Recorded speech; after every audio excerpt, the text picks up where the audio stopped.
Hi and welcome to the complete WordPress developer course. In this lesson, we will talk about how you can get your website up and running on the internet.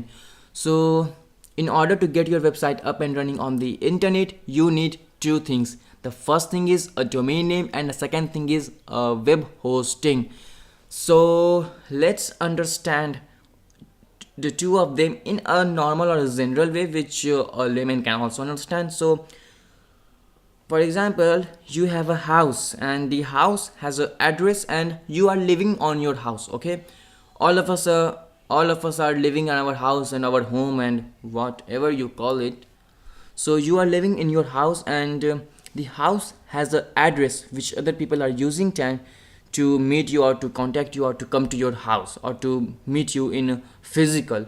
So basically a domain name is just like the address of your website, and a web server is just like or a web server or the web hosting is just like the house on the internet. So and now let's understand two of them in a technical way. So a domain name is a link of your website or the URL of your website or the address of your website which other people can use to visit to your website. And a web hosting or a web server is a place where all your websites are going to be placed, where you will store your website.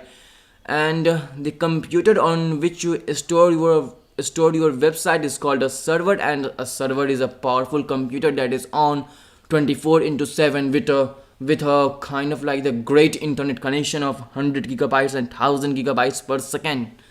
So this is just simple. This is really simple. You need two things to get your website live up and running on the internet. The first thing is a domain name, which is basically the address of your website, and the second thing is a web hosting where you will store all your website files, and that's it. That is what you need to do in order to get your website up and running on the internet, and we are going to talk about them as well in the future video, and how you can register a domain name and how you can register a web hosting. So all are coming up in the next lecture, so stay tuned.